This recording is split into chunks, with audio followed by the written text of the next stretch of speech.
사람이 살아가면서 참 배워야 할 게 많고요. 거기 그만 봐요. 여기 봐요.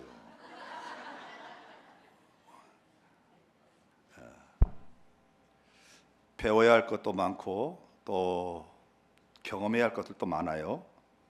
농사 짓는 농부가 자기 마음대로 농사 짓는다고 해서 농사가 잘 되지는 않습니다. 일자무식이고 가방끈이 짧은 시골 농부들은 50년, 60년 농사 지면서 농사의 지식을 축적했어요. 귀농한다고 내려가서 농사 짓지만 대부분 농사를 못 지어요. 왜? 농사에 대한 지식이 없으니까. 그래서 배우는 거지요. 고기 잡는 것도 마찬가지고. 세상은 우리가 배워야 할 게 참 많은데, 그래서 쌓아야 할 지식들이 참 많은데, 그런 지식이 아무리 잘 쌓여도 이 두 가지 지식이 없으면 인생 허망하게 살고 또 하나님께 영광이 되지 못하도록 삽니다. 그 지식 두 가지가 뭐냐면, 첫 번째는 하나님에 대한 지식이고, 두 번째는 나 자신, 여러분 자신에 대한 지식입니다. 하나님에 대한 지식이 없으면 인생은 내 살고 싶은 대로 살아요. 근데 내 살고 싶은 대로 살아서 행복하고 그게 심판을 이겨내고 찬란한 영생복락으로 이어지면 다행인데, 하나님 없이 사는 삶은 공통적인 특징이 있습니다. 하나님 없는 삶은 어두움이 있고 내 마음대로 사는 자유가 있는 것처럼 보이지만 보이지 않는 것들, 세상의 흑암의 세력들에게 결박을 당합니다. 얼마나 무섭게 덕지덕지 붙어 있는지 몰라요. 장래만 보더라도 우리 예수 믿는 사람들의 장래는 정확합니다. 왜? 이 세상을 떠났으면 그 죽어있는 시신은 아무것도 아닌 거야. 이미 하나님께로 그 영혼이 호련히 들림받아서 영생복락 주님 품 안에 있다는 거 믿었기 때문에 우리는 세상에 헛것도 보이지 않습니다. 더러운 귀신이 틈도 못합니다. 그래서 우리는 하나님을 알기 때문에, 예수 안에 죽는 자들은 주님과 함께 낙원에 이른다는 걸 믿기 때문에 우리는 죽음으로부터 자유롭습니다. 한 번은 죽어야 하지만 그 후에 예수님과 함께 낙원에 이르기 때문에 우리는 그 부분이 세상에 어떤 막 종교적인 걸로 막 엮어서 꼼짝달싹 못하게 하잖아요. 예수 믿는 사람들의 장래는 자유합니다. 기쁨이 있고 하늘에 소망이 있지요. 그러니까 하나님에 대한 지식이 없으면 묶인다는 겁니다. 별로 물 걸 다 알아도 하나님을 모르면 그 지식이 오히려 나를 결박한다는 거예요. 나를, 사도 바울은 그랬어요. 사도 바울 앞에 섰는데 이 총독이 그러잖아요. 사도 바울, 내 바울아, 네 지식이 너를 미치게 한다고. 근데 사도 바울의 지식은 사도 바울을 미치게 한 게 아니라 올바른 지식이었어요. 우리가 하나님 없는 지식은 결코 의미 없는 인생입니다. 또 하나, 하나님을 알고 나면 비로소 나를 알게 돼요. 말씀을 읽다가 우리가 은혜 받는 이유는 뭐냐면 말씀 속에서 나를 보기 때문이에요. 설교를 들으면서 깨달아지는 이유는 설교 속에서 하나님 나를 알게 해주시기 때문이에요. 부흥회를 통해서 은혜 받으면 그 부흥회 때 주신 은혜가 뭐냐? 하나님에 대한 지식을 알게 되고, 은혜 받으면서 나에 대한 지식을 알게 되기 때문에 그만큼 더 하나님 보실 때 영광이 되는 삶을 살고 또 복된 삶을 사는 거예요. 예배를 드리면서 말씀을 통해, 또 오늘 정말 찬양이 어렵다고 그랬는데 가사는 어려운 건 아닌데 곡조가 좀 전체적으로 어려운 건가요? 가사는 맨날 듣는 건데. 그런데 은혜는 더 많이 은혜가 되는 것 같아요. 어려운 곡에 도전하고 그걸 연습하니까 더 은혜가 되는 것 같아요. 뒤에서 남자들이 우 하고 백코러스를 넣어주니까 더 은혜로운 것 같아요. 혼자 하는 것보다 뒤에서 이렇게 서포트해 주는 사람들이 더 중요해요. 할렐루야. 제가 오늘 설교하지만 나보다 더 중요한 건 지난주에 했잖아요.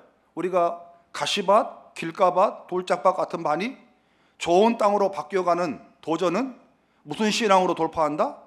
할렐루야, 아멘. 아니, 이거 왜 방법이 없어요?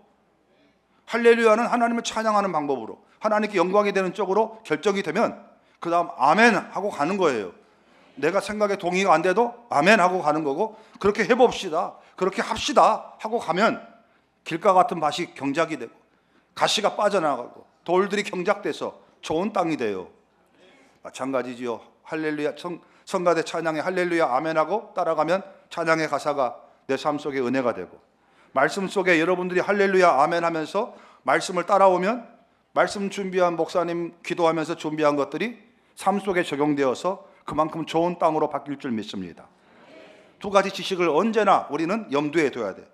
예배를 드리더라도 하나님에 대한 지식, 그 하나님 앞에서 나를 깨닫고 나를 발견하는 지식.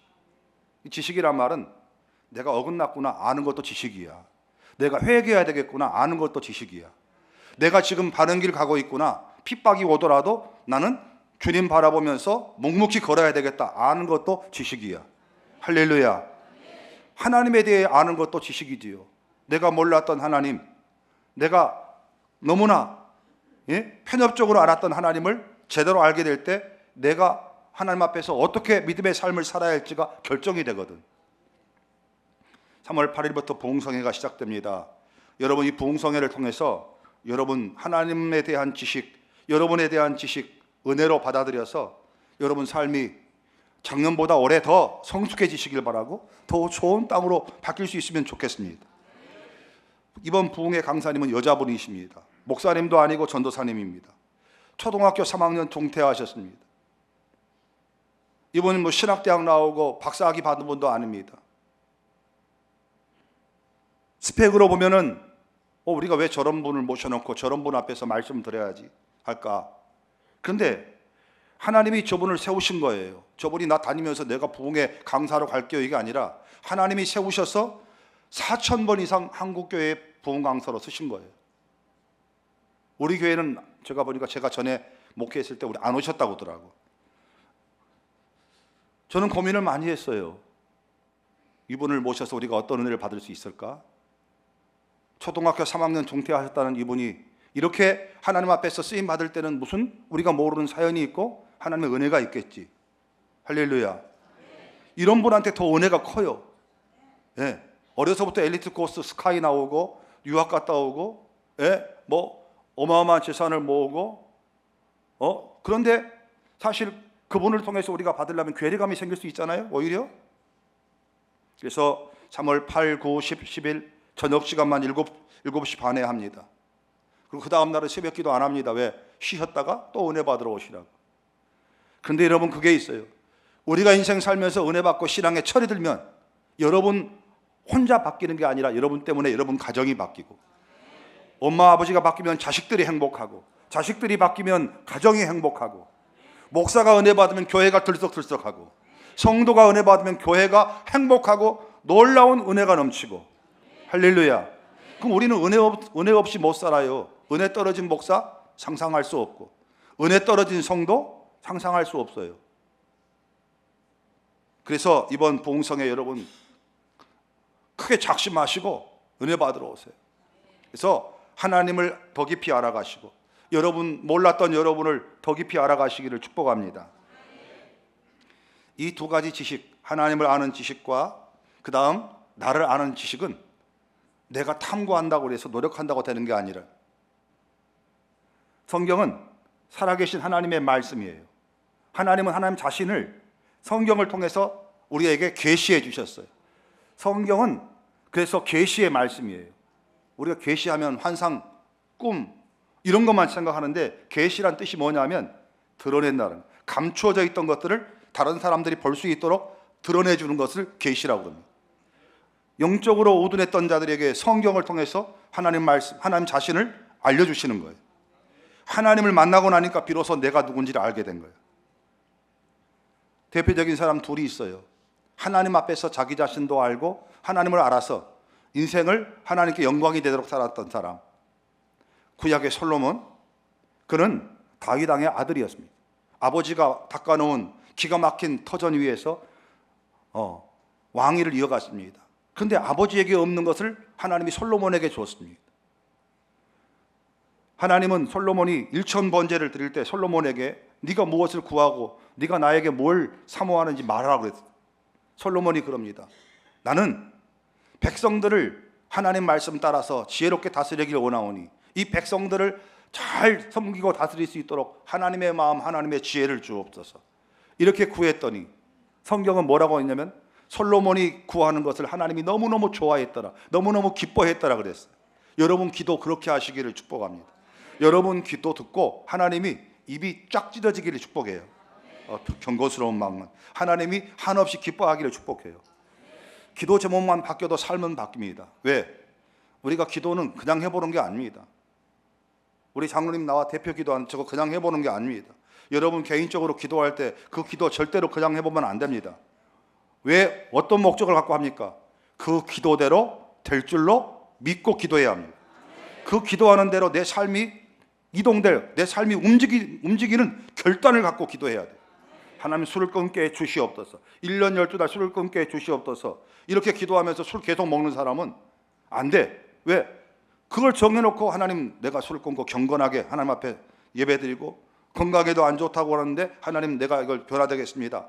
그러면 뭐 소주 2병 먹던 사람이 1병 반으로 줄이다가 더 줄이면 1병 먹고 나중에 하루에 1잔씩 먹다가 나중에 끊고 하든지 뭔가 변화가 기도 제목 속에서 이루어져. 그런데 어떤 분은 그래. 어디 성경에 술 먹지 말라고 그랬냐고. 술 취하지 말라고 그랬지. 엿박으로 나온다니까. 그러니까 술 먹는 전국 성도들 가운데 술 먹는 성도 연합이 있어. 그럼 이 사람들은 뭘 연구하냐면 성경에는 술 먹지 말라고 한 게 없어. 술 취하지 말라고 그랬다고. 성경에 똑바로 하세요. 독주를 그만하고 그랬지. 그러면 어떤 분이 소주는 24 소주가 몇 도죠? 장로님 소주 몇 도야? 나는 한참 전에 마셔봐갖고 제가 잊어버렸어요.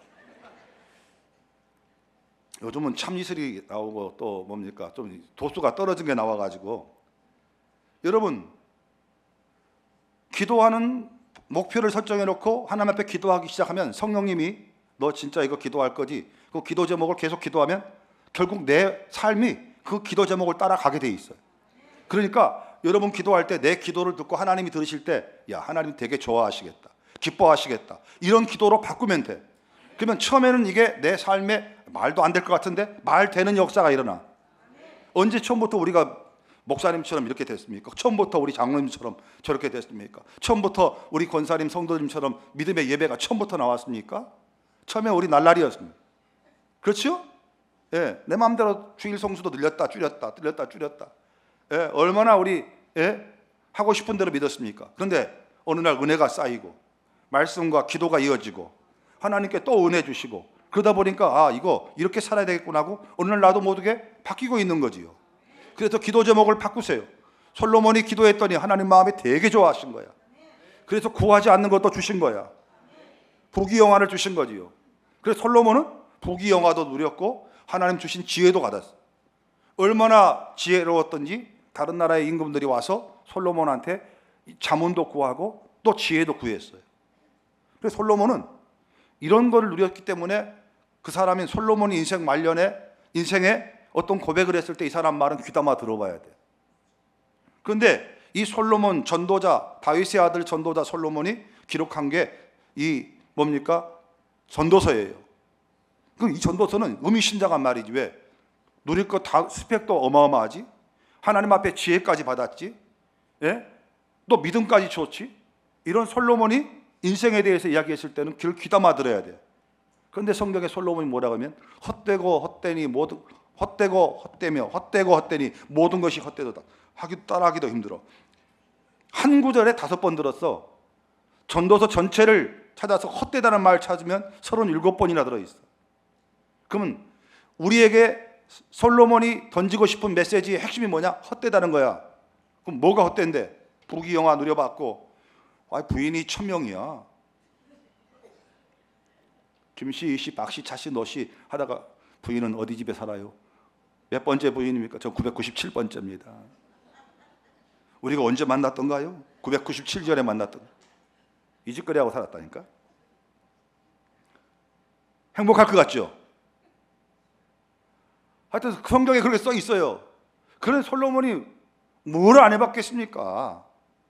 근데 그 솔로몬이 죽음을 성큼 앞두고 하나님 앞에 갈 날이 다가온 거예요. 하나님께서 사람에게 주신 지혜입니다. 내가 죽는 날, 여러분이 하나님 앞에 서는 날 하나님이 미리 알려주신다는 게. 알려줬으면 좋겠어요? 아니면 그냥 어느 날 칵 하고 죽었으면 좋겠어요? 예? 알려주신다고. 여러분만이 알아들을 수 있는 언어로 하나님이 알려주신다고. 그러니까 준비를 한다고. 유언장도 쓴다고. 내가 오늘 이거 보여드리려는데 돌아가신 이정수 권사님, 민동옥 장로님 어머니 자식들이 4남매 남자들만 있는데 둘은 예수 믿고 둘은 신앙생활 안 하나 봐. 혹시나 엄마 돌아가시고 나서 장례를 이렇게 하고 뭐 향불 피우고 뭐 할까 봐 이정수 권사님이 건강할 때 유언장을 써놓은 거예요. 사랑하는 아들들아, 사랑한다, 축복한다. 써놓고 거기다 그 이정순 권사님 글씨 써놨어. 내가 죽거들랑 내가 사랑했던 에덴교회 목사님께서 오셔서 기독교식으로 장례를 해주기를 바란다. 사랑했다, 축복한다. 그러고 써 있어요.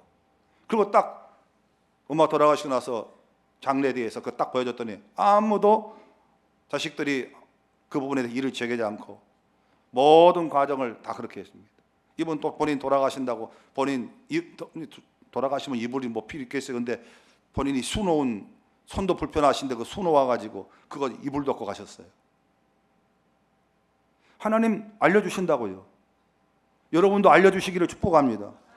나의 주의 날 계수함을 우리에게 알려주셔야 돼. 그래야 우리가 남은 생을 준비하고 하나님 앞에 영광이 되도록 정리하고 가지. 솔로몬이 그늘 은혜를 받았습니다. 그러고 나서 야 큰일 났다. 빨리 메시지를 전해야 되겠다. 내가 전도자가 아니던가 하고 메시지를 전합니다. 메시지 핵심이 뭐라고요? 헛되다, 헛되다, 헛되다, 헛되다. 뭐가 헛되다는 거지? 부귀영화 다 누리고 부인도 1000명까지 있고, 지혜가 있는 사람이 왜 헛되다고 헛되다고 그러지? 성경의 결론이 뭔지 아세요? 내가 지금까지 누렸던 것들이 다 하나님 앞에서 통하고 의미 있는 걸 줄 알았더니 성경에 뭐라 쓰면 해 아래서 햇빛이 쨍쨍 찌는데 바람을 잡는 것처럼 헛수고더라고요. 여러분 바람은 잡아보셨습니까? 근데 애기 빵구는 손으로 이렇게 해갖고 싹 받아갖고 맡으면 냄새가 나는데 바람이 다니면 잡을 수가 없어. 저는 코가 예민해요. 눈은 작아서. 그런데 애가 똥 싼 거 기가 막히게 알아. 근데 지금 아까 전에 이거 기도하는데 애를 안고 기도하는데 냄새가 이상한 거야.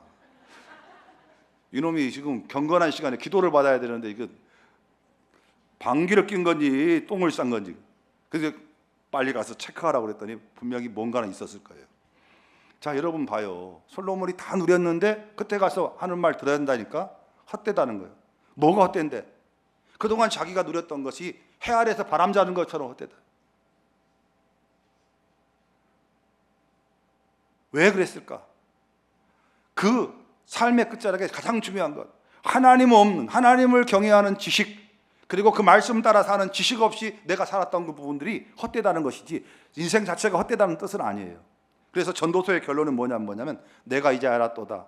하나님을 경외하며 그 말씀대로 행하는 것이 사람의 본분임을 이제 알았도다. 그 후에 하나님의 심판이 있을 때 이것만이 하나님 앞에 인정받는다는 것을 이제 알았도다.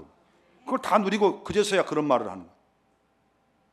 여러분, 결국 하나님 은혜 안에 하나님의 거룩하신 은총 가운데 솔로몬이 섰을 때 하나님을 알게 되었고 그 하나님 앞에서 자기 자신을 알게 된 거예요. 근데 그걸 알고 나서 솔로몬은 인생이 확 달라졌죠. 또 한 명이 있습니다. 신약의 사도 바울입니다. 위대한 전도자 사도 바울. 예수님보다 약 5년 늦게 태어났다고 그래요. 지금의 터키 지역의 길리기아 다소에서 태어났습니다. 출신은 유대인이고 베냐민 지파입니다. 그런데 외국 땅에서 디아스포라지요. 그런데 이 집안이 어떤 집안인지 솔로몬 이 사도 바울의 가문이 어떤 가문인지 모르는데 로마 시민권을 갖고 있었습니다. 시민권 돈 주고 산다 해도 엄청나게 큰 돈 들었을 거고, 아니면 로마의 시민권은 지금 미국 시민권 받듯이 쉽지 않습니다. 그런데 그 시민권도 갖고 있어요. 로마 시민권이 있으니까 로마 말인 헬라, 그리고 유대인이었기 때문에 유대의 언어인 히브리어, 그리고 좋은 스승 밑에서 탁월한 공부를 했기 때문에 율법 정통하지요. 조직적이고 논리적이고 아주 뭡니까? 문장이나 이 모든 부분에 있어서 탁월하게 준비된 사람이에요. 그런데 이런 사람이 하나님을 안다 했고 율법을 안다 했는데 그게 왜곡된 지식을 알게 된 거예요. 하나님은 구원자로 메시아 예수 그리스도를 동정녀 마리아 몸에 요셉 집안에 보냈는데 이 바울은 그걸 인정 안 하는 거예요. 예? 다윗의 뿌리에서 나올 건데 이렇게 오진 않을 거라고. 예수를 메시아로 인정하지 않는 거예요. 그건 뭐예요? 성경은 예수님이 중심이거든. 이 말씀이 내게 대하여 증언한 것이라고 그랬고, 구약 성경은 오실 메시아, 신약 성경은 이 땅에 오신 메시아, 그리고 앞으로 오시게 될 메시아를 성경은 기록했는데 이것을 인정 안 하겠다는 것은 사도 바울이 자기가 지식을 습득했어도 그게 헛똑똑인 거지요. 예? 솔로몬이 부귀영화를 누렸는데 그게 자기가 하나님 경험하고 하나님 높이는 지식이 아니고 그게 부귀영화가 아니라 자기 자신 과시하고 자기 자신 쾌락 누리던 부귀영화였던 거예요. 여러분, 근데 그거를 솔로몬은 죽음 앞두고 인생의 종착역에 왔을 때 알았고, 사도 바울은 그걸 언제 알았습니까?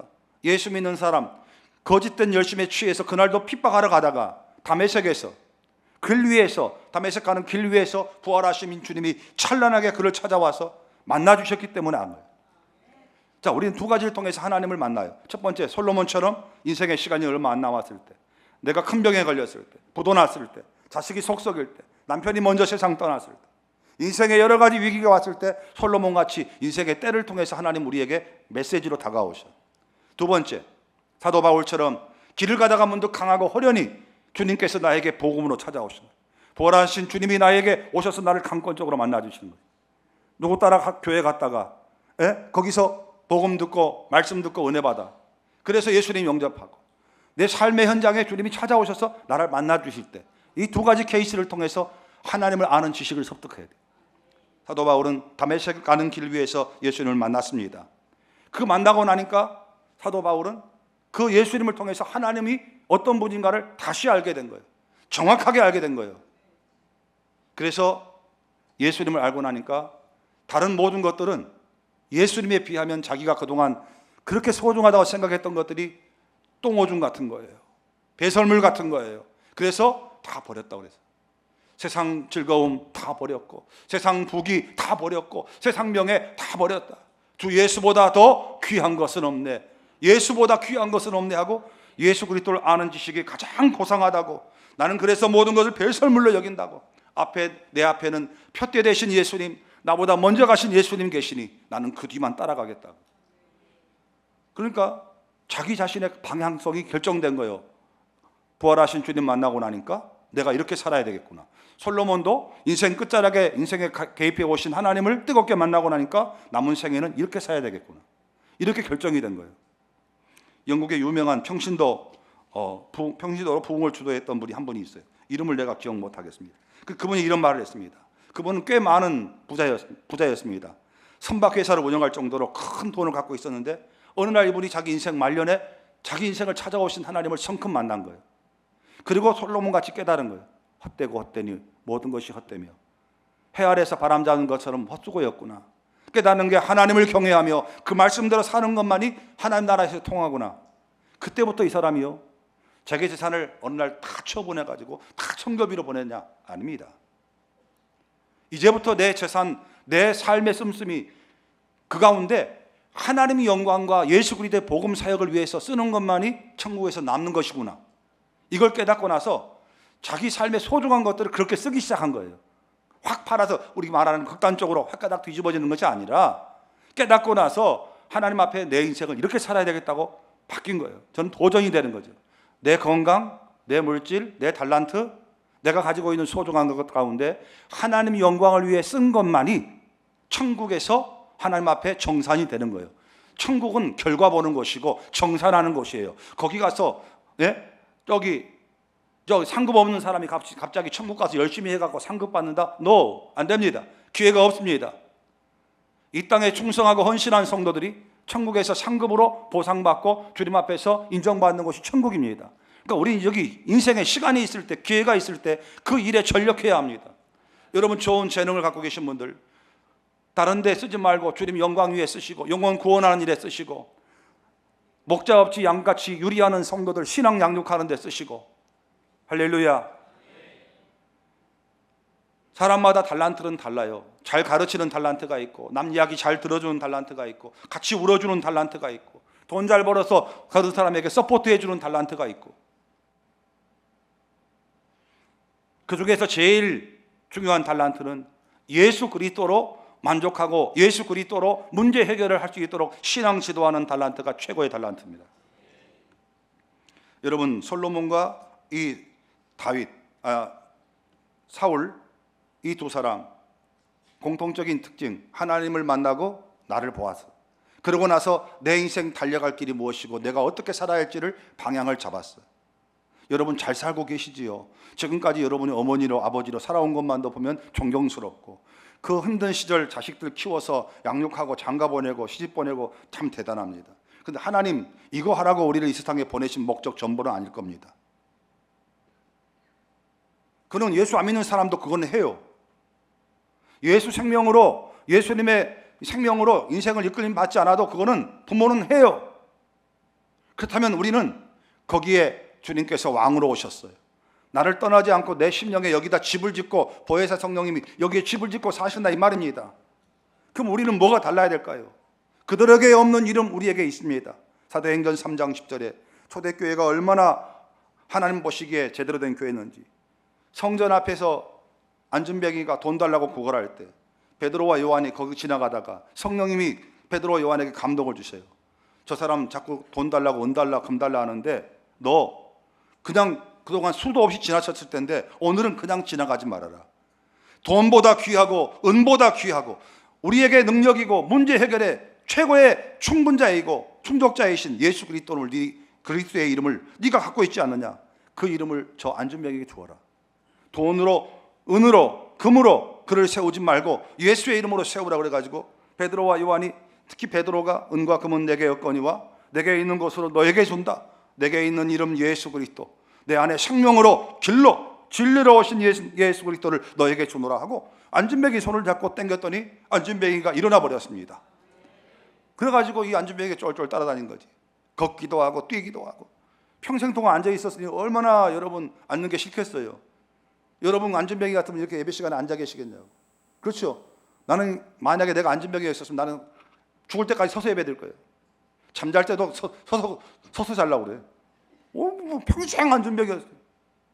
그런데 안준뱅이가 막 일어나가지고 초대교회가 예수 이름에 놀랍고도 위대한 역사를 봤어요. 여기서 우리가 조심해야 돼. 목사가 조심하고 교회 리더가 조심해야 돼. 안준뱅이가 일어난 것이 주목을 받으면 안 된다는 사실이죠. 예수의 이름이 주목이 돼야 되고 문제 해결자 되시고 모든 것들의 만족자가 되신 분 이름 예수 그리스도가 주목이 돼야 되는데 오늘날 많은 사람들이 모이라 해놓고 안준뱅이 일어났다고 그러고 모이라고 해놓고 귀신 떠나갔다고 그러고 오죽했으면 영화 할렐루야 보면은 짜가지고 가짜로 꾸며갖고 막 떠나갔다고 그래갖고 그것도 통하는 거야. 예? 쇼를 했는데 통한다고 그렇게 달려들고 있습니다. 그거 봐라. 눈에 보이는 성과. 저 사람 다 망했는데 하나님이 축복해 주셔갖고 한 달에 11조를 1,000만 원씩 한다더라. 그러면 사람들 꽂힙니다. 1,000만 원 11조 하나님 영광. 그러나 이런 것 때문에 교회는 시퍼렇게 멍들어가고 있고 예수 그리스도의 역사는 서서히 가물어지고 있습니다. 여러분 1,000만 원 11조가 하나님께 영광이 되는 겁니까? 아니면 그 인생을 재생하시고 그 인생을 축복하시는 예수의 이름이 높임 받으셔야 되고 영광 받으셔야 되는 겁니까? 뻔하잖아요. 그러면 여러분요, 그러면은 10만 원 11조가 1,000만 원이 됐으니까 영광이다. 그러면 10만 원 평생 10만 원 11조 하는 성도는 뭐예요? 그러면 여러분 하나님은 성경 어디를 두고도 세상의 물량주의 법칙이 교회를 넘어오지 못하고 그랬어요. 오히려 가난한 과부가 연보함 속에 땡그랑 동전 2개 넣었을 때 예수님 그 여인을 칭찬했어요. 다른 사람은 땡그랑이나 뭉치똥이 툭툭 떨어졌는데도 예수님 거기에 반응도 안 하시다가 가난한 여인이 동전 2개를 떨어뜨렸어요. 그 당시 연복교회는 밑에가 동판 같은 걸로 코팅이 되어 있습니다. 그러니까 동전을 넣으면 땡그랑 소리가 나고 지폐를 넣으면 툭 소리가 나는 거지. 지폐도 몇 개 넣으면 툭 소리가 나는데 뭉칫돈을 넣으면 쿵 소리 나는 거지. 그 사람들이 안내위원들이 보고 좀 헌금 좀 한다 그러면 앞자리로 가라는 거야. 예? 초대교회 앞자리로 가라고. 그리고 또 동전 땡그랑 하면 저 뒷자리로 가라고 그런 거예요. 여러분 앞자리에 오신 분들 다 그래서 오신 거죠? 그렇죠? 그럴 정도로 물량주의가 교회에 담벼락을 무너뜨린 거예요. 안내위원들이 귀가 얼마나 촉수가 예민해. 뭉칫돈이네 부자가 왔나 보다. 앞자리에 앉으라고. 앞자리에 부자들만 오는 것이야. 얼마나 어처구니가 없습니까? 성경에 어디에 그런 게 있어요. 그런데 어느 날 강단이 오염되는 겁니다. 그렇게. 예? 갑자기 좋은 대학, 북경대학 갔다고 하버드 갔다고 우리 교회 자녀들 성공했다고 그러면 교회에서 죽어라고 어렸을 때부터 주일학교 때 봉사하고 선풍기 옮기고 냉장고 옮기고 교회 성탄절에 찬양 봉사하는 우리 대학교도 제대로 된 대학도 못 가고 그런 아이들은 뭐예요? 그러면 여기서 우리 교회가 정신 번쩍 차려야 될 게 있습니다. 10만 원 내가 하나님 앞에 11조 드리더라도 나는 그 속에서 예수님의 오직 예수로 만족하고 예수님과 친밀한 연합 속에서 하나님께 영광이 되면 교회는 그 성도를 귀히 여겨야 돼요. 그리고 그 성도의 신앙을 모든 성도들에게도 귀감이 되는 거고 우리도 그렇게 살아야 돼. 여러분 뭐 우리가 그렇잖아요. 나와서 나는 평생 뭐 이렇게 살아요. 이게 뭐 골골대고 사는데 하나님께 영광 돌려요. 주님 나와 함께 하셨어요. 그러면 이거 저런 거 갖고 간증하냐? 그러면 암 7개 걸리시기를 축복해요. 암 7개 걸렸다가 한 5년 만에 깨끗하게 완치되기를 축복합니다. 그러고 나오실래요? 왜 이렇게 극단으로 갑니까? 왜 그렇게 하나님의 능력을 갖다가 인간들이 우습게 여깁니까? 예수의 이름 아닌 다른 것들에 왜 꽂힙니까? 안전뱅이가 걸어다니는 게 중요한 게 아니라 그 안전뱅이가 일어나게 하는 힘이 예수의 이름이 있다고요. 오늘날 교회를 이렇게 세운 게 교회 화려함이 문제가 아니라 이 교회 머리가 되시고 이 교회를 인도하시는 성령 하나님이 능력이시라고. 그래서 우리는 주목해야 될 게 예수님이에요. 베드로가 그러잖아. 왜 나를 주목하느냐? 사람들이 자꾸 베드로가 그 말 했으니까 베드로 얼마나 주목하겠어요. 그때 베드로 나를 주목하지 말라. 왜 나를 주목하느냐? 내가 외쳤던 내 안에 있는 이름 예수 그리스도, 당신들에게 있는 이름 예수 그리스도, 주님이 이 일을 행하시지 않았냐? 그 주님의 역사, 예수 이름의 역사가 오늘까지 온 겁니다. 지금 우리가 심각한 한국교회가 딜레마에 처해 있습니다. 그 어떤 때보다 교회는 화려한 시대를 살고 있습니다. 풍족한 시대를 살고 있고 또 마음만 먹으면 많은 사람들에게 전 세계로 복음을, 목사님 설교를 다 띄워보낼 수 있습니다. 이 시간도 지금 예배드린 시간에 우리 교회 예배가 유튜브로 송출되고 있습니다. 세계 다 봅니다. 얼마나 전도하기 좋은 시대고 풍요로운 시대에 살고 있습니까? 그런데 성도들도 그러고 목사님들도 그러고 이구동성으로 말합니다. 교회가 너무 약해졌다고, 교회가 예전만 못하다고, 예배 은혜와 감독이 예전만 못하다고. 왜 자꾸 이런 말을 하는 것입니까? 이유와 원인은 여러분과 제가 더 잘 알 겁니다. 우리가 예수님 아닌 다른 것들에 자꾸 포커스를 맞추고, 교회가 망가지는 지름길은 안준뱅에게 주목하는 것이고 그 사람이 이룬 성과에 주목하는 거예요. 그러나 초대교회는 무명이었던 성도들도 그들이 붙들고 있었던 이름 예수 그리스도, 날마다 칭송하면서 주의 이름으로 모였던 이름 예수 그리스도, 예수 이름을 강력하게 붙들었기에 초대교회는 안전뱅이 같은 사건도 있었지만 일상의 평범한 삶 속에서 승리하고 복음을 계속해서 바톤 터치했던 그 역사가, 복음의 개성이 일상생활 속에서 이루어진 거예요. 여러분 안 걸렸다 나 간증 막 하고 뭡니까 부도 났다가 일어나고 큰 회사 일구고 이런 간증이 교회에 몇 건이나 있겠어요. 이 사업 부도 났다가 다시 일어났는데 여러분 그 찢어지는 가슴, 남의 집 피해 다니고 빚쟁이 채무자들한테 피해 다니고 찢어지는 가슴 상상해 보세요. 사실 그냥 하나님 우리 일상생활 속에서 주님과 동행하고 늘 주님 은혜 감사하면서 평탄하게 살아가는 게 어찌 보면 기적 중에 상기적이에요. 놀라운 기적이라고. 할렐루야. 그거를 교회가 귀히 여겨야 한다는 겁니다. 이벤트화해서 뭐를 반짝반짝할 것이 아니라 평범한 삶 속에서 내가 믿고 있는 예수님이 나에게 생명이 되고 평범한 삶 속에서 문제 해결자가 되시고 그리고 내 삶의 모든 것 되신다고 고백하면서 예수 이름을 벗어나지 않는 게, 그런 신앙을 계속해서 가정 안에서 우리 일상생활 안에서 키워내는 게 우리 숙제예요. 마리아라고 하는 여인 아시지요? 이 마리아가 성경에 참 많은데 오늘 성경에 등장하는 마리아는 예수님을 자기 어머님 태에다가 잉태했던 마리아입니다. 하나님이 이 땅에 구원자를, 메시아를 보내야 되는데 여인의 몸에 아이를 잉태시켜야 돼요. 근데 하나님이 고르고 뽑은 사람이 누구냐면 마리아야. 마리아가 제가 손들었던 게 아니라 하나님이 마리아를 찾아오셨어요. 그리고 가브리엘 천사를 통해서 마리아야, 네 몸에 성령으로 아이가 잉태될 건데 아들이 잉태될 거다. 그 아들은 인류를 죄로부터 구원할 자가 될 거고 그 아들은 성령으로 잉태된 거니까 너 두려워하면 안 된다. 그 마리아가 이 충격적인 소식을 들은 거야. 결혼도 안 한 처녀가, 남자와 동침도 안 한 처녀가 어떻게 아이를 낳냐, 충격적인 이야기를 듣고 너무 고통스러웠을 거예요. 그런데 어느 날 자기 친족, 사가라의 그 아내죠. 거기 가서 자기 친족 엘리사벳을 만난 거예요. 근데 거기는 마리아보다 나이가 올등이 많고 애가 안 들어설 가정인데 하나님께서 그 집에 애를 주셨어요. 그래서 거기서 둘이서 하나님을 자기 이 여인의 태를 빌려 쓰신 하나님께 감사하고 하나님에 대한 지식을 마리아가 보게 된 거예요. 하나님의 거룩하신 능력이 비천한 여종 같은 나에게 오셨구나. 여러분 얼마나 이 집안적으로 온 인류를 구원할 메시아를 내 태에 잉태했다면 여러분 그 마리아가 얼마나 귀해요. 그래서 지금도 카톨릭 지금 성모 마리아상이 없는 데가 없잖아요. 신격화 해버렸잖아요. 근데 성경에는 마리아가 신격화 되는 게 아니에요. 마리아가 노래를 불렀어요. 찬양을.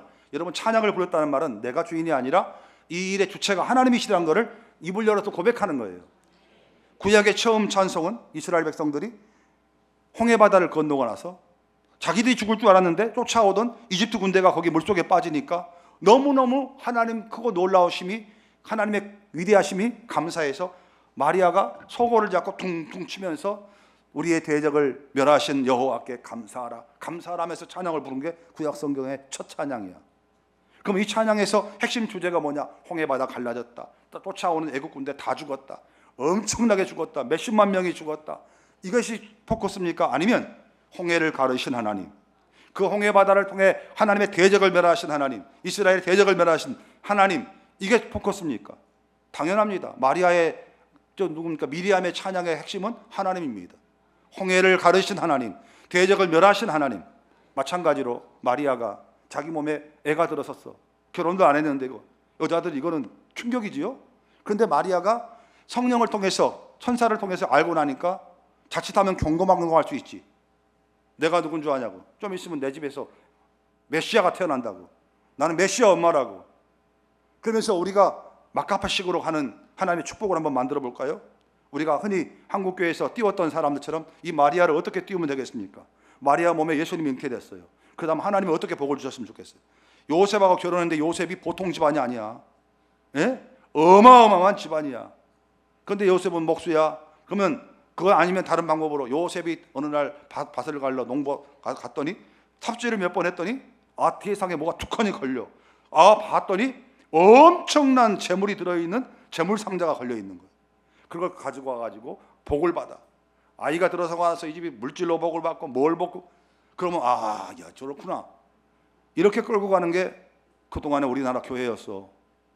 우리도 은근히 복을 받으면, 하나님 은혜 받으면 은근히 그런 거 약간 땡기잖아. 그렇죠? 느끼한 거 명절 음식 먹으면 그 다음 좀 명절 음식 끝자락에는 어떤 음식이 땡겨요? 칼칼한 거 땡기잖아. 그래서 저는 어저께 낙지볶음 먹었어요. 착한 낙지 가가지고. 여러분 지금 우리가 보이지 않게 우리가 거기 길들여져 있어요. 그런 쪽에 하나님으로. 그러니 예수님이 여기서 무슨 영광을 받으시겠냐고. 먹든지 마시든지 다 하나님 영광을 위해 하는데 우리는 먹든지 마시든지 없어. 이벤트가 나타나야 돼. 반짝반짝 해야 돼. 그래야 거기서 하나님 영광이 있다고 우리가 지금 우리 자신을 몰고 가는 거야. 밋밋한 밥 속에서, 매일 먹는 만나 속에서, 매일 마시는 작은 산소 속에서 하나님을 만나야 되는데, 마리아가 노래 부른 거는 하나님이 자기에게 은총을 베푸셨다는 거예요. 놓치질 않아. 이 정도 큰 유세를 벌이고 화채 부릴 수 있는데 놓치질 않아. 이 비천한 여종에게 하나님이 능력 베푸셔서 인류를 구원할 메시아를 주셨구나. 모든 것이 하나님의 영광이고 하나님 날 불쌍히 여기셔서 이 은총 주셨구나 하고 하나님을 놓치지 않는 거야. 오늘 이 마리아처럼 어마어마한 이런 포커스를 받을 수 있음에도 불구하고 내가 주인이 아니라 하나님의 영광을 위해서 우리가 믿음의 자리를 바로 세운다면 하나님은 그런 성도와 그런 교회와 그런 민족을 통해서 계속해서 하나님이 살아계심을 나타낼 겁니다. 여기 십자가가 있잖아요. 십자가는 세 가지 의미가 담겨 있어요. 첫 번째, 예수님이 내 죄를 위해 죽으셨던 주님이 달리신 십자가. 그래서 우린 저걸 볼 때마다 주님 내 죄를 담당해 주셔서 감사합니다 하고 고백해야 돼. 두 번째, 저 십자가가 던지는 메시지 두 번째는 뭐냐? 내가 주님과 함께 달려 죽은 십자가. 지금도 내가 달려있는 십자가야. 갈라디아서 2장 20절, 내가 그리스도와 함께 십자가에 못 박혔나니 그런즉 이제는 내가 산 것이 아니요 내 안에 그리스도께서 사신 것이라. 저기 사실은 오면서 첫 번째, 예수님이 달려 죽은 십자가 감사합니다. 두 번째, 내가 달려있는 십자가. 저기서 내 정욕과 탐심과 자아와 내 감정과 모든 것들이 저기 지금 죽어 있는 거예요. 그래서 내려오면 안 되는 거야. 한국 교회가 왜 문제가 돼? 왜 목사님 은퇴하고 새로운 목사님 바뀌면 문제가 되고, 뭐 돈 문제가 나오고, 교회가 뭔 일 하다 보면 꼭 문제 터지고. 왜 그럽니까? 십자가에 달려있을 사람들이 내려와 버리니까 문제. 목사님이 내려와 버리고 막 교인들 다, 대표자들 내려와서 둘이 싸워버리고, 십자가에 달려있어야 되는데 내려와 버린다니까. 그래서 제가 언젠가 메시지 전했잖아요. 강단문 예배당 문 열고 들어올 때 저기 봐야 된다고. 거기 내가 달려있는가 봐야 된다고. 적어도 딴 데만큼 몰라더라도 십자가를 지고 간 순간만큼은 내가 아니라 주님이고, 나는 죽었고 주님이 내 안에 살아계신다고 할 수 있어야 돼요. 저 십자가가 던지는 세 번째 메시지가 뭔지 아세요? 어디를 가든지 나는 내 몫에 태인 십자가 나는 안 질까. 내게도 있는 십자가, 주님이 지신 십자가 내게도 있도다. 그러니까 이 저 십자가는 임마누엘, 우리와 언제나 하나님 여기 함께 하시는 상징 중에 하나가 십자가예요. 그래서 우리 그리스도인들 어디를 가든지 십자가 신앙으로 사랑하고 십자가 신앙으로 섬기면 거기에 예수님만이 해답이고 예수님만이 만족입니다. 그 신앙 고백이 실현화돼요. 여러분 내려오면 안 됩니다. 자꾸 누가 이상한 소리 하면 자기 십자가에서 내려왔지, 빨리 올라가. 성가대만 해. 성가대 오늘 내려온 찬양을 했으니까 성가대만 해봐. 자기 십자가에서 내려왔어? 해봐. 시작. 얼른 올라가. 이런 말 조심해야 됩니다. 교만하기. 지는 안 내려왔냐? 그러니까 우리 서로 말합시다. 내가 저기 달려있는 건 맞는가? 십자가에 달려있으면요, 예수님이 하실 말씀만 합니다. 예수님이 십자가에 달리셔서 뭘 했습니까? 가상 7원만 이야기했습니다. 저기서 십자가에 달려있는 사람은 내 하고 싶은 말도 못해요. 왜? 하나님 뜻을 이루어야 되니까. 나를 통해서, 에덴교회를 통해서 주의 뜻이 이루어져야 되니까 할 말 못한다니까. 근데 할 말 다 하는 사람은 어머 자기 내려왔나 봐, 빨리 올라가. 주여 올라가게 하여 주시옵소서. 우리 목사님 십자가에서 내려왔나 봐, 빨리 올라가게 하여 주. 저게 웃으면서 받을 은혜예요. 아, 내가 요즘 십자가에서 내려왔구나.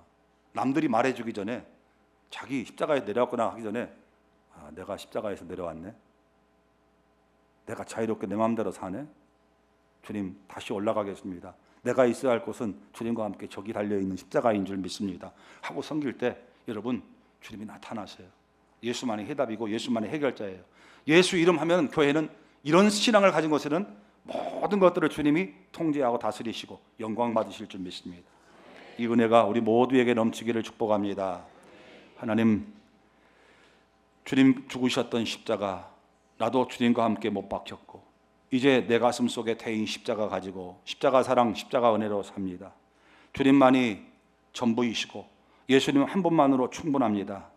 우리 모든 문제가 예수 안에서 하나님께 영광이 되도록 풀려지게 하시고 우리는 평생토록 주님 섬기며 하나님 경외하는 삶을 살겠습니다. 그렇게 인도해 주옵소서. 예수님 이름으로 기도합니다. 아멘. 헌금을 드리겠습니다.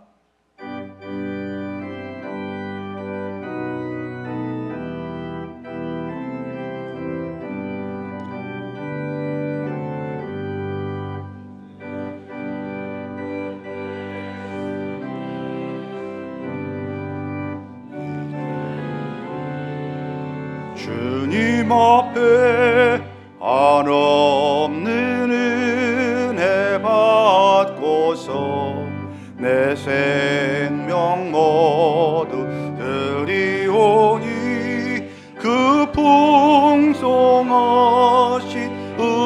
은총을 주 내게 내려 주소서. 내 임금 예수 내 주여, 내 허물은 덮으시고 그 십자가에 흘리신 그 피를 믿는 마음 보사 내 중한 죄를 사하여 참 평안한 맘 주소서. 내 임금 예수 주은혜에 감격하여 한없는 감사 찬송을 내 주님 앞에 드리오며 내 마음과 정성 다하여 늘 기뻐하며 살리라. 하나님 아버지, 주신 은혜와 우리 삶 가운데 베풀어 주신 예수 그리스도의 귀한 은총이 감사해서 주일헌금 감사헌금 11조로 신앙의 고백을 드려 주님 영광을 나타냅니다. 우리는 감추어 주시고 주님 영광만 드러나서 살아가는 날 동안에 우리를 통해 주의 나라가, 주의 뜻이 이 땅 가운데 이루어지도록 축복하실 줄 믿습니다. 어려운 때입니다. 직장생활, 또 이끌어가는 사업장, 그리고 물질이 공급되어야 할 모든 삶의 터전을 하나님 살펴주시고 철따라 우로를 내려주시며 경작할 지혜를 주시고 하나님께서 하나님 필요한 것들을 공급하셔서 주의 성도들이 하나님 영광 위에 살아가는데 부족하지 않도록 채워주실 줄 믿습니다. 선교하라, 또 어려운 사람을 도우라, 그리고 일꾼을 세워라, 주의 몸된 전을 세워라. 선교장학 구제헌금과 건축헌금을 드립니다. 쓰여지는 곳에 작은 곳이라도 주의 영광 나타내게 하시고 허락하신 주의 성전에 주를 사모하고 앙모하는 자들을 채워주시며 또 이 일에 쓰임받는 주의 성도들이 복되게 하시고 하나님 영광의 간정자들이 되도록 은총 베풀어 주옵소서. 몸이 아픈 성도들, 슬픔당한 성도들, 하나님 아버지, 또 중요한 문제로 고군분투 씨름하며 기도하는 성도들을 주님께서 선하게 인도하여 주시고 내일부터 이제 새학년 새학기 맞는 우리 초등학교, 중학교, 고등학교, 대학교, 그리고 그들의 부모님들 하나님 전에 나와서 새학년 새학기를 위해 기도할 것입니다. 성령으로 동행하여 주셔서 우리 아이들이 새학년 새학기 승리하도록 은총 베풀어 주실 줄 믿습니다. 엄마가 아이들 데리고 기도하러 올라오게 하시고 손잡고 아이들과 기도할 때 하나님 그 걸음을 지도하실 줄 믿습니다. 사순절 특별 새벽기도 성도들도 승리하도록 은혜 베풀어 주옵소서. 예수님 이름으로 기도드리옵나이다. 아멘. 여러분, 다음 주일 3월 1일이잖아요. 다음 주일부터 예배 시간이 주일 아침은 7시 반 신설됩니다. 부득불 직장에 가시거나 또 출근하셔야 될 성도들은 7시 반 예배를 드리고 출근하시면 되겠습니다. 9시에 드렸던 9시 2부 예배는 50분 뒤로 늦춰서 9시 50분에, 11시에 드렸던 2부 예배는 1시간 뒤로 늦춰서 12시에 드립니다. 우리 성도님들이 지혜롭게 잘 해주시리라 믿고요. 시행착오가 있을지라도 조금만 불편사항이 있더라도 잘 적응해 주시고, 또 리더들은 그 불편사항을 빨리빨리 접수해서 예배 시간이 잘 변경이 안착될 수 있도록 서로 협력해 주시면 감사하겠습니다. 다 같이 일어나셔서 파송의 노래 3절 부르시고 축도하겠습니다.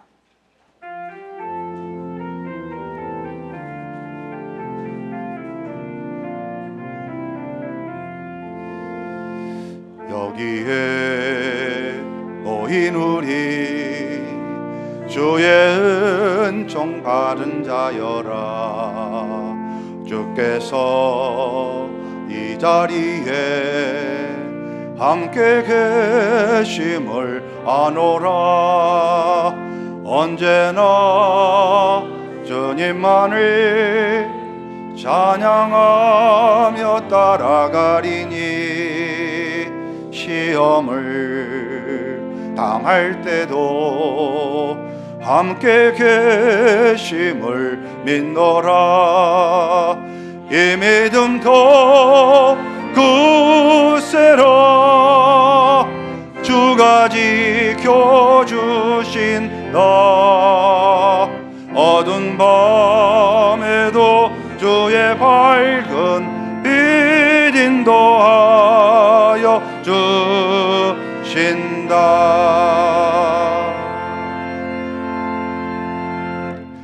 지금은 교회 머리 대신 주 예수 그리스도의 은혜와 하나님 아버지의 사랑하심과 성령 하나님의 감동, 감화, 교통하심이 주 예수님만 한 분만으로 저는 만족합니다. 주님이 생명이시고 길이시고 진리이시기에 우리는 주님만을 높이실 것이고 주님의 이끄심을 따라갑니다. 은혜롭게 하시고 승리하게 하실 줄 믿습니다. 이 믿음으로 무장하고 나가는 우리 성도들 머리 위에 영원토록 함께 계시기를 축원하옵나이다. 아멘.